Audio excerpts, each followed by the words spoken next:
Hello, ladies and gentlemen from all over the world. I speak to 7 billion people, at least potentially. What do you think about that?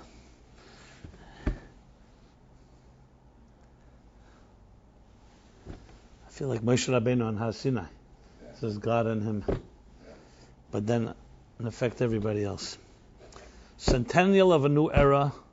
What 1915 can teach us in 2015. That's the title of the class.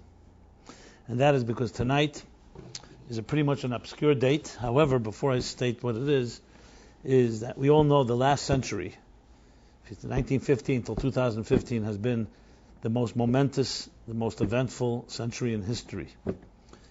From the darkest of dark, from the tragic of the tragic, over 100 million people killed in the two world wars. For Jews in particular, the Holocaust, the entire upheaval, the entire uprooting of the Jewish nation. And then also from the high to the highs. The entire world, never been such a successful year. The age expectancy, longevity has doubled. Medical breakthroughs, scientific, technological, economic breakthroughs, humanitarianism. And also for Jews, has never been such a prosperous and successful time. So that's the 100 years. More than any other time in history. So to really understand events where we are today in 2015, as we are in the early stages of the dawn of the 21st century, you can't really understand it without seeing the seeds that are the roots of what shapes the world in which we live and the world that we're entering, going into the future.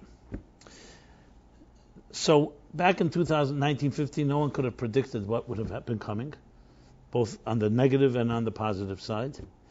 But there are always visionaries, those rare few individuals that long before an event happens, they have their pulse, their hand on the pulse, they have that ultra sensitivity, and they are aware of what we have to do, magdim refuah lamaka, preparing the cure before the problems, in anticipating and preparing us with a blueprint and a plan of how to proceed.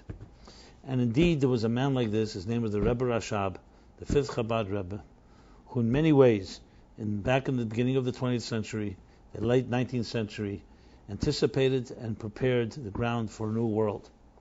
And as I mentioned, it was really the transition from the old world to the new world, where the world as we know it today, the modern age, really is a 20th century creation, and only accelerating as we enter as we begin the 21st century.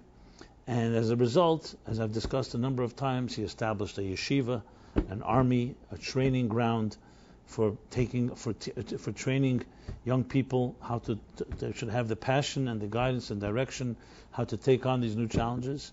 But there's another event which is tonight and tomorrow, on the 16th day of Cheshvan in the Hebrew month of Cheshvan, exactly 100 years ago. It was a Sunday that year, 1915. The year was really Tafrei Shayim Vav, which means it was the beginning of the Hebrew year of 5676. I'm sorry. And now in on this day was when when an era ended of 102 years of Chabad Hasidus in the city and town of Lubavitch, and he began his trek to the next stop, which would be Rostov. It took a few days till they got there. Rostov would be the next place where he would be 4 more years until he passed away. His son, Rabbi Yosef Yitzchak, would then assume leadership and spend another 4 years in Rostov until he moved to then what was called Leningrad, today Petersburg. He would be arrested there in 1927. He was released in 1928. He left Russia for good after, literally you could say, hundreds and hundreds of years of Jewish history there, and the birth of Hasidic movement with the Baal Shem Tov, the birth of the Chabad Hasidic movement. He went to Warsaw, to Riga, to Otvatsk, back to Riga, and then finally, due to the Nazi upheaval, escaped Europe barely and came to the United States in 1940. By Chassidim, they call it Eser Golias, 10 exiles that Lubavitch Chabad journeyed on, from Lubavitch to Rostov, to Leningrad, to Riga, to Lvarsha, to Otvatsk, to Riga again, and there's different ways they calculate it, but it ends up being in New York, which is where since 1940, which we're talking now is 76 years, right? Since 1940, 76 years, which is still not the 102 years in the original Lubavitch, but it's the second largest bulk of time that Chabad Hasidus centralized in New York, in what's called 770, Gematria of Faratzta, which means to spread out to the east, the west, north, and south, which is the motto, the theme of spreading the Hasidic wellsprings everywhere. So let's discuss the significance of this, and this is not just a parochial significance to Chabad people.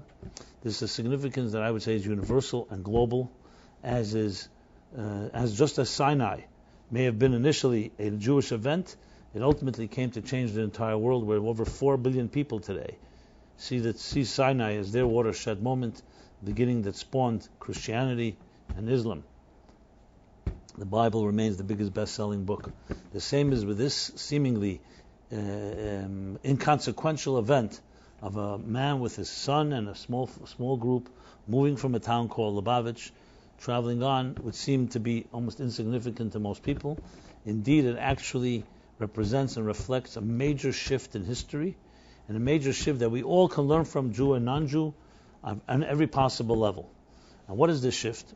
So I had this past summer, I was in the town of Lubavitch, the first and only time I've ever been there. When you go there, what you're struck by, especially myself, I'm a New Yorker, born in New York. I can't say I'm a New Yorker. I'm probably more I come originally from the world of Atzilus, the higher worlds, and we all come from Israel. But New York, technically I was born here. So a big city, New York. That's my entire life is this city. Lubavitch is the antithesis, a small, what we call a dorf. Not even a town, not even a townlet. Even when it was thriving, it was barely a town. Now when you go there, it's a complete wilderness. There are buildings there, you have structures and cows and chickens and so on. Barely people. There's almost no remnant remains from what was once the glorious town of Lubavitch. And even the place where the Rebbes lived, and I should mention the history of it. The first Chabad rabbi was the Rabbi Schneur Zalman. He passed away in 1812, the 24th of Tevis. His son, it would be Rabbi Dov Ber Schneerson, son of Schneur, because Rabbi Schneur Zalman, Schneur, that's when surnames, Schneuri, but later it became Schneerson. He was the first to settle approximately a little less than a year after his father passed away in Tevis, which would be December 1812. So in Cheshvan Tov Kufayin Dalad, I would say that would be probably November or October 1813. Almost a year later, he settled in Lubavitch. That became central headquarters. And then his son-in-law, the Tzemach Tzedek, then whose son, the Rebbe Marash, the Rebbe Rashab, all the way till 1915. So 1813 till 1915, basically. It's 102 years. In the Hebrew years, Tov Kufayin Dalad, Cheshvan Tov Kufayin Dalad, to Cheshvan Tov Reish Ayin Vov. And now we're 100 years from that 102-year period conclusion of it. So 102 years is a place where the birth of Hasidus, which we shall soon discuss, was born. So the shift from Lubavitch, such a town, which really reflected, you can say, the old world, as I mentioned, town almost cut off like an oasis. The closest big city is miles away. And this is where they lived, in a very secluded, isolated, insulated place. But greatest innovations came from this place. Because what is the purpose of Hasidus Chabad? Let's make it clear. It's to bridge the material world and the divine. It's an interface between matter and spirit. You can say the entire history of mankind is basically the search for fusion and unity. They call the unified field theory. The unity between all the fragmentation of existence. In general terms, it's the unity between spirit and matter, between form and function, between body and soul, between what we'll call the material world and transcendence. We all need to survive on one end, but there's also the need to transcend, and and the bridging the two is not an easy process. Chassidus is a blueprint, is an entire comprehensive system that helps us integrate, not escape. It's not asceticism, which is one approach. It's not, on the other hand, indulgence in the material world. It's a way that we find the third path, which integrates matter and spirit. And Hasidic thought talks about this at length. How can we do that? Which, of course, is a question everybody has. Can you indeed take a finite, mundane, very self-egocentric world and connect it to something that is God-centric, that is divine, that is spiritual? And the answer is absolutely yes, because spirit and matter are mutually exclusive only when you see them as two dimensions. But there's a third dimension which is neither spirit nor matter, and that unites the two. In effect, we're able to take our material lives and turn it into a spiritual environment, which is the essence of the teachings. So, of course, in the generations past, the easiest way to do so is to live in somewhat of a secluded, insulated environment and develop these ideas unperturbed and undisturbed by so-called the rush hours of the marketplace. But that's not its ultimate purpose. The ultimate purpose is to bring it into a world like New York. So if you take New York and Lubavitch as two case studies, the Lubavitch being the 102 years where Hasidus was developed, like the laboratory, and New York, where ultimately the previous Rebbe, and then the Rebbe settled. If you think of these two, it's like the two polar opposites, which almost capture the story of history. One is a secluded world in a shtetl, barely with some running water, but doesn't have any of the amenities and any of the advancements of the modern world. And New York is the center of the finance center, the economic center, the entertainment center, and the public center, and so many centers of the entire world. It couldn't be two opposites greater than that. So when the Rebbe Rashab moved from Lubavitch, though it would take years, this was then, as I said, 1915, 25, 35, so it would be another 25 years till his son would come to New York, but it was the beginning of the transition. Because where did he go? Rostov was not a small town. Rostov is Rostov on the river. It's called Rostov on Al-Dan. It's on the Don River. I was also there. It's a far bigger city. It's not New York, but it was a transition. And then from there, where did the previous Rebbe meant to go? Leningrad. Leningrad, even though Moscow later became the capital, Leningrad was the capital of the Tsars. That's why it was called St. Petersburg, which its name is as it's now. You go there, it's the opulence of the palaces and so on is again antithetical to Lubavitch. So this transition, they didn't just go and find another little town. They didn't find it like what we have today, a New Square or a Monroe or a Kiryat Yoel. They went into the metropolitan centers of the world, going from Leningrad and then ultimately in Europe, Warsaw, but ultimately New York. So this was not some type of accidental, he could have settled in a suburb somewhere. It was because now started a new stage. The 20th century brought on new opportunities and new challenges. We're now entering the modern world. The modern world is no longer one that you can conquer from sitting in a shtetl, in a town. So you can say that 102 years were years where they built the foundation upon which, like in any education, when you're in school as a child, and then in the middle year school, high school, and then advanced school, graduate school, and so on, what's the whole point of that? That's the education and preparatory stage, that then you are armed with an arsenal to go out and take on the world. It's exactly what happened in 1915. The Rebbe Rashab, recognizing, of course, the war broke out, and so the ostensible reason he had to run because it was close to the front line of the war, but everything has a deeper reason. He could have gone back there after the war, etc., etc. No.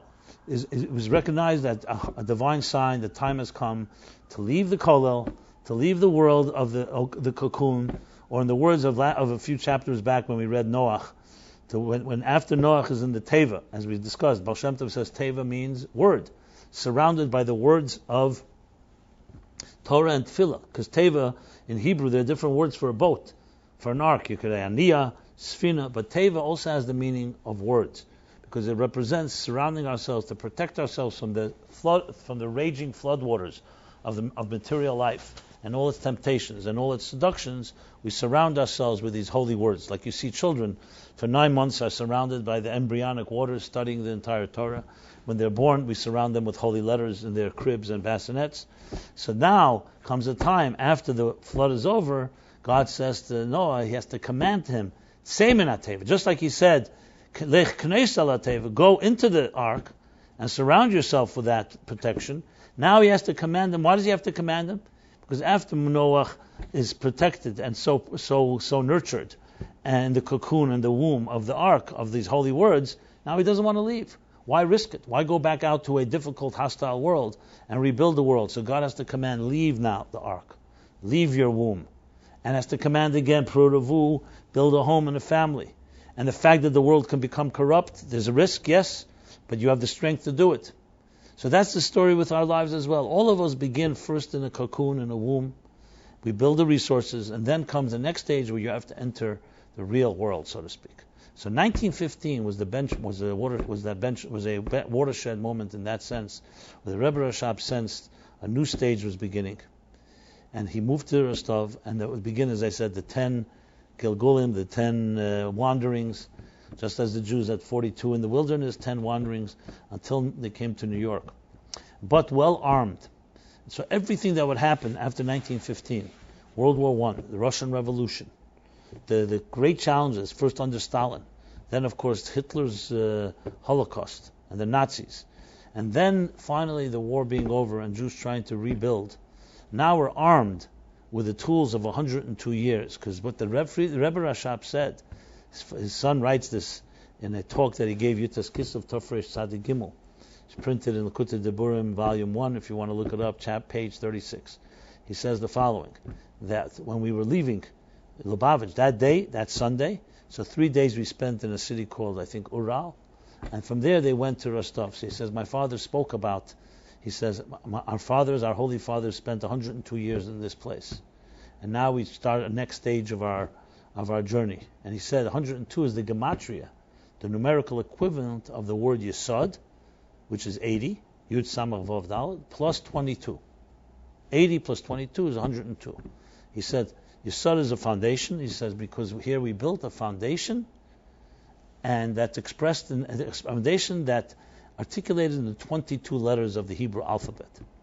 There you have it clearly, that he said clearly the 102 represents that type of foundational dimension that permeates all language. So now we can go with that foundation. Once you have the foundation, you can now go and conquer the world and actually use that blueprint to transform and, as I said, fuse matter and spirit. He also discussed the number 101, that in the 101 has significance because 101 is what the Talmud says is the number where a person goes outside of their comfort zone. 100 is the number where, in the times of the Talmud, they would study an idea 100 times, review it, and 101 is going beyond it. So he said, here we're going one beyond 101. Now when you think about it, what's the point of that? I mean, 101, as he says in Tanya chapter 15, that's the key. He says 100 times when you do something, if it's by routine, as great as an achievement as it is, but if everyone does it by nature, it's not getting out of your comfort zone. That 101, that one time, as he says in Tanya, Oila, is worth more than the 100. What's the 102? So perhaps you can say, because he knew that we're not just going to have to go out of our comfort zone. We're going to have to go out of our comfort zone twice. Out of our comfort zone from Lubavitch to the cities afterwards, but then the real comfort zone going to a place like the United States of America, where everybody said America is different, where everyone said is the bastion of economic prosperity, material growth, but not spirituality. When Jews got on the boat, escaping the pogroms in the early 20th century, it was known that you're going to for security and safety, but your Judaism will be lost. There were people who threw their film off the boat as soon as they came to these shores. They, God forbid, they took jobs on Shabbos. And people knew, but they thought, at least we'll save our children by sending them to a free land. But America was seen as a land that consumes its inhabitants, in the words of the spies, of the scouts. A land that's material success was absolute contradiction to spiritual integrity and to religious growth. And when the previous Rebbe came, his first statement was, that's not correct. America is not different. So it would be not just a jump from 101, from 100 to 101, it would be a jump, a 102 jump, which the Rebbe Rashab alludes to, that would be going not only going out of your comfort zone, but going out of your comfort zone, double. And that is where we are today. So if you think about this event that happened on this 16th of Cheshvan in 1915, it was not just a small move of a holy rabbi to another location. It represented a shift of, now that we've matured to come to a point to go to a far more difficult challenge, but we're well armed with the Hasidic teachings, because Chassidus is that blueprint. Without it, even with it, look what's happening. Without it, assimilation is an inevitability. And why is that? So let me explain why. One of the fundamental challenges, for both theological and also historical, is, can we, as I said, integrate a material world with spiritual values? One could argue you cannot. You simply can't. Because a person who's involved in the material world, and let's use capitalism as an example, capital is driven by the principle of greed. Greed is a driving engine of the economy, as opposed to socialism. And that greed, however, will have benefit because people will be innovative, they'll be prosperous, and that prosperity will ultimately, hopefully, spill over to create a more civil and docile, and more civil and a more kinder nation. Obviously, Marx had very good arguments to demonstrate that capitalism actually turned people into becoming dominant and abusing the proletariat, the working class. And the truth is, many of his arguments and scathing critique of capitalism was true. The only problem is his alternative wasn't better. What was his alternative? His alternative turned out to be far more abuse of the working class, as we saw what happened with communism. But some of his ideas did spill over into capitalism, so we don't have pure capitalism today.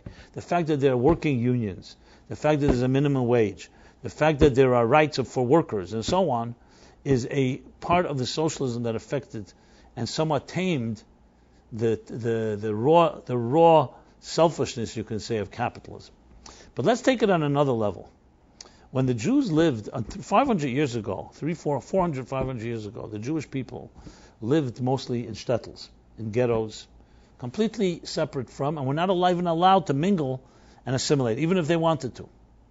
They couldn't join the universities of the Christian world. They could not benefit from their social value, from their social offerings, music and art. They were branded as Jews. The only way you could do it was through baptism and conversion, which happened, but very rarely. Then turn the clock. Within the last 300-400 years, everything changed. Today, then you would say 99.9% of Jews, if not more, were observant. Today, it's not 99 not observant, but the numbers are far more assimilation. 50% intermarriage. What happened? What happened was that once the emancipation came into the picture, emancipation of the Jews, the new freedoms were allowed to them. They were challenged. What do? Suddenly you have opened to the world around you. So two schools of thought emerged in the 18th century. One school of thought would give birth to the Reform movement. Moses Mendelssohn, as everybody and as his peers, they were observant Jews. But now they saw a new world opening for them. So they felt, let's have the best of both worlds. The expression was, a Jew at home, a non-Jew in the street. The problem, of course, with that is, where do you draw the line? What happens if your not Jewish neighbor invites you to a pork dinner? Is this a Jew at home, or is this now a non-Jew in the street? So clearly they could not figure out a way to really integrate. So what happened? Slowly, Moses Mendelssohn's students, Abraham Geiger and others, basically rejected essentially most of what they called the non-rational parts of Torah. The laws of purity, the laws of kosher, the laws of Shabbat. What only remained was the moral, so-called, the moral ethics. And slowly Judaism was stripped of its entire spirit, and it came down to becoming a morally humanistic system, which many wondered what distinguished it from Protestantism. As a matter of fact, you may be familiar that there was when Reform came to the United States, there was the thing called the Pittsburgh Platform. And they actually suggested that Shabbat should be moved to Sunday. Since they have a Sunday, we have a Shabbat, why not move it to Sunday and have less distinction? Even the most liberal Reform Jews in Europe could not tolerate that, so that was never adopted. But it just goes to show you how far it can go. And I'm not here to criticize it, I'm just stating facts. On the other end of the spectrum, in Eastern Europe was born the ultra-Orthodox movement, which was, these new opportunities in the Western world, these are devilish forces. We have to put on the blinders. They're freeing us from our ghettos. We have to create our own self-imposed ghettos. So they basically created a fear-based system of trying to just protect themselves from the new evil forces of the Western world. Which, interestingly, if you think about it, ironically, comes from the same root of the problem of the ultra-left wing. Why? Because both of them are arguing one thing. The universe, as it is, science, the Western world, and so on, cannot be integrated with the spiritual values of Judaism. So the Reform rejected the spiritual values, or at least a big part of them, and the ultra-Orthodox reject the world. So their philosophical flaw is the same one. They just are unable to bring things together. One escapes into their ghettos, the other escapes or assimilates into the modern world. But, as I said earlier, Magdim Raful Amaka, God precedes the illness, the disease with the cure. At the same time, when Moses Mendelssohn was developing his things, a man was born in a small town in White Russia, Ukraine. His name was Rabbi Yisrael Baal Shem Tov. And Rabbi Yisrael Baal Shem Tov introduced what's called Hasidic Thought. And his main principle was Achdus Hashem. So even though everyone knows Hashem Echad is the most famous, most fundamental liturgy, Shema, but he explained it in a way that's relevant to our times, and that is, there are no two worlds. There is no duality. There is no compartmentalization. You can find the divine everywhere. And he introduced the principles of divine providence, and everything is a lesson in life, and we have to discover joy, we have to discover soul, and love everyone unconditionally. These are the principles he taught. Now, mind you, all these principles are not new. They're all in the Torah, all in the written Torah. But he focused on them and saw them as something that needs to be revived and renewed to face the new challenges, that there's no way you're going to face a new modern world without a deeper spiritual fortification. Because 500 years ago, you could have gotten away with the smell of the chicken soup in your grandmother's kitchen, in a holy environment where Elul was Elul, Tishrei was Tishrei. There was no dilution, there was no forces, you weren't walking down the street and you saw other messages. All you saw when you grew up in those shtetls, you saw purity, you saw scholars, you saw dedicated men and women to their families. There was no other world. There was no duality. They were one simple world. However, it was a world that worked only in that insulated environment. In a way, it was like naive. Now, suddenly, everything is opened up. And remember, mind you, all this opening up, then it was just taking down the walls. Today, the opening up is a mobile phone. There no longer is our ghetto walls. You can't create them because it's all in your hand. In your hand, you carry the entire world. So now, the Baal Shem Tov, anticipating that, you could say God anticipating it, sent the right leaders, starting from the Baal Shem Tov, and then Rabbi Shneur Zalman Liadi.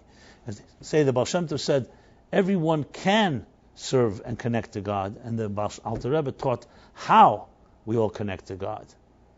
Like they say, the Baal Shem Tov offered the ladders, and the Alter Rebbe taught us how to climb the ladders.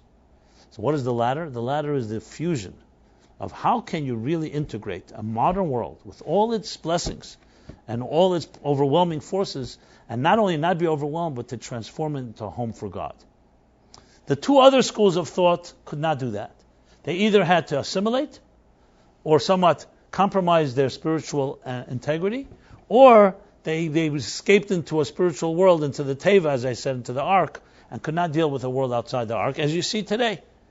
You can have 100,000 people gathering at City Field, using modern technology to bemoan the devil of modern technology, just for one, if you want an irony, and don't have an answer. The best answer is to create filters. What does Chassidus teach? Chassidus teach technology was created because God wants it to be in this universe. The fact that some people use it for negative things is like people use gold, was created for the temple, and is being used for people to worship a golden calf. But that's our choice. And God doesn't destroy the world because there are some fools who use it for the wrong purpose.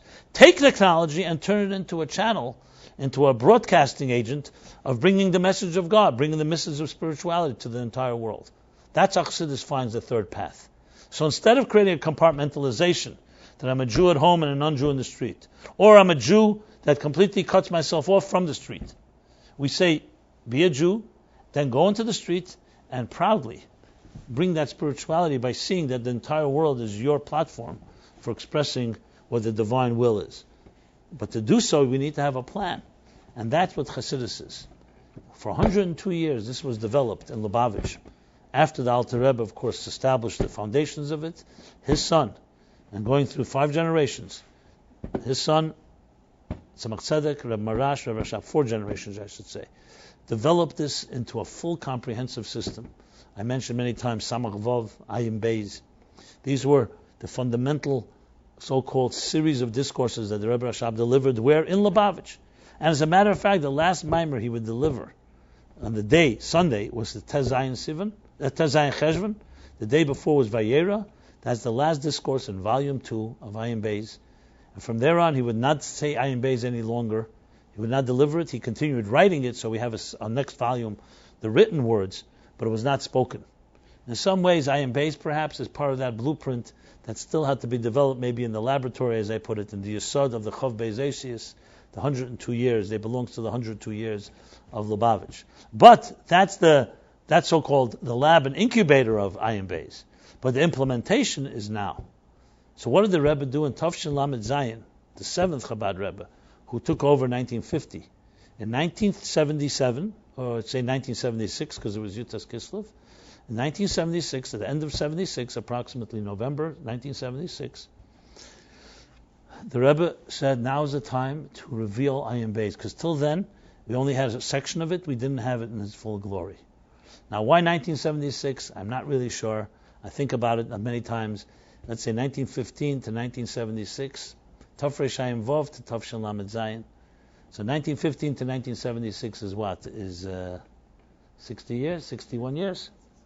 For some reason, after 61 years, from the time that the Rebbe Rashab left Lubavitch, as I said, 100 years ago, 1915, Ayin Beis became something that the Rebbe, understanding also, he said some of the risks, said, I'm throwing it out now to Hasidim to now start using it and teaching it. So we have in this Chassidus a blueprint for dealing with the modern challenges of our lives. And there are many challenges, because today there is no more such thing as defense. Today the only defense is offense. As I said, it's no longer ghetto walls. You can still live in a isolated, but if you want the internet, if you want to connect with anyone, in your hand you have the entire world. So what protects you? Not just what protects you. How do you not succumb to the challenges? The answer is you go on the offense. You realize these gifts, these technologies, all that we have today in 2015, and which will be developed in the next coming years, more breathtaking breakthroughs, are all tools for us to express the divine. And the Rebbe Rashab took that first step.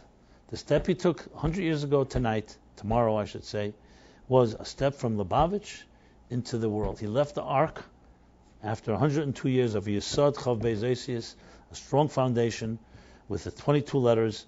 Armed now, we can now take on the world. It would still take a few years till Chabad would move to New York, but the journey began. The Goliaths began. So here we are today with the new challenges of a 21st century, very different than the year 20th century. Thank God we have the tragedies behind us. We still have our challenges in Israel, elsewhere, but we can't compare it to the bloody First World War I and World War II, and especially the Holocaust. Today we live in freedom. Every one of us, we're not under the gun. There's no Stalin, as the Rebbe Rashab was. There was no Tsar. There's no Lenin. There's no Stalin. There's no Hitler. We can do as we see fit with the tools and blessings we were given. We can send our children to any school we wish.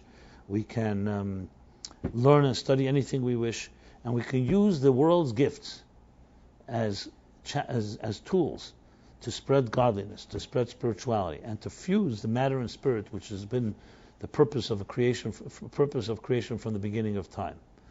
And essentially, as it's written many places, as quoting the words of Isaiah, filling the world with divine knowledge as the waters cover the sea. This is the motto. This is what Mashiach told the Baal Shem Tov, and he asked him, when are you going to come? And he told us to him, Tov Kuf Zayin, Rosh Hashanah. That would be exactly how many years ago? Tov Resh Zayin? Come on. Tov Zayin? 269 years ago. Right? Tav Kuf Zayin, now we're Tav Resh Ayin Vav. Tav Shin Ayin Vav. So, that what? When your well springs will be spread outward. That is our mission. And that's what we are armed with. So the 100 years have passed, but when you think of it in retrospect and you connect the dots, it's fascinating to see the journey. Who would have believed that a man leaving, a Rebbe leaving with his closest family and students from a city of Lubavitch, that would set in motion? What would happen the next 100 years? And here we are standing. I'm here talking about it. My father was born in Moscow. My grandfather was one of the 10 people who committed a covenant at Chris's bris with the previous Lubavitch Rebbe to do everything to the last drop of blood to preserve Judaism in the former Soviet Union. We're standing here today. Hitler is gone. Stalin is gone. The former Soviet Union and its persecutions are gone, and we are standing. So you would have thought, okay, he left Lubavitch. Who knows what would happen? But we're here. Now, it wasn't once. The same is the story with his parents. The same is the story with the Jewish people going back generation after generation after generation. Always despite all odds. Who would have imagined that Abraham, one man, one woman, Sarah, would make it through? And that their son then, Isaac, and his wife Rebecca would make it through. And then Jacob. I mean, there were so many odds, so many chances in thousands of years that the line would stop. And it didn't. So what does that tell us? That there's a hidden hand and there's a divine providence at work. And it's not just an accident. It's impossible to say that 3,800 years of all these odds against us, that we're still standing, it just happened by accident. It's just impossible. Too many coincidences. So here we are, 100 years from when he left Lubavitch. Now our job is to bring Lubavitch here. Which means, what does Lubavitch mean? Lubavitch comes from the word Luba, love. Vich is a suffix. City of love. And Chabad means intellect. So as Hasidus Chabad explains, taking the intellect, cognitive conditioning, applying it to emotional conditioning, Luba, love, and translating it into behavioral conditioning, there you have the structure. That's the blueprint. How we take our minds and align them to what is the higher purpose, our calling. Then we take our hearts and we align that, and then it turns into an action. I know it's easier said than done, but we have a blueprint, and we have the gift to take. It would be a tragedy that after all they went through, what the Rebbe Rashab went through, and his son, and they sacrificed much, and of course their parents and ancestors, and all our parents and ancestors, it would be absolute disgrace if we, with the gifts we're given, where we have freedoms, where we don't have any of this, we're not running and escaping, and we scrounge our resources, that instead of using our freedoms and our time and the ability that we have to do whatever we wish, we don't have those pressures to not use it with the same self-sacrifice for positive things. It would mean basically that they paid the prices.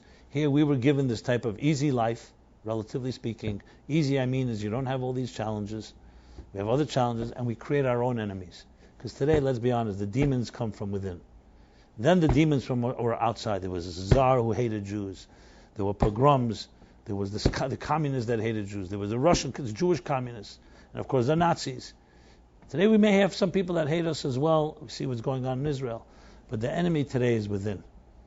If we hate ourselves or we don't respect ourselves and we don't behave in a way that lives up to what Hasidic teachings, the Torah teachings, expect from us. So we have our work cut out. 100 years is meant to tell us something. That these 100 years were seeds planted for you and I. It's not seeds planted for other people. Seeds were planted in tears. Hazerim Bedima, they were planted and sowed with tears.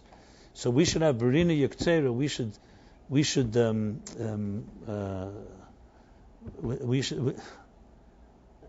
you sow in tears and you reap with great joy. So we have the ability now in joyous times. We don't have the tears that was once existed. In joyous times to reap the seeds that were planted. So that, my friends, is a centennial worth honoring. Though it's, as I said, a day that you can think is who really knows about it. When you think it put it in the context, days like this change the world. Purim was also an event that you could at the time have said, who really knows what is going on? It took over 9 years for the whole story to unfold. But then it changed the world. So here's a day that 1915, a watershed moment in history that reflected on a shift for us to now take the Hasidic teachings, that Yesod Chav Beis 102, and turn it into a viable blueprint for each one of us, to turn it into a psychological blueprint of how to live our lives, cognitively, emotionally, and behaviorally, all driven by a deeper superconscious of our higher calling. Thank you very much. We continue this journey every week Wednesday, 8:15, 8:30. Today I began a little later because of some technical difficulties. If the World Series can experience technical difficulties, we definitely can. Just to show you the vulnerability of this big world. Right, modern technology. Everyone be blessed. Have a very blessed week. Until next week, please be in touch with us. Send us your emails, and keep your eyes and ears open to new developments coming from the Meaningful Life Center, infusing heaven and earth, spirit and matter. Thank you.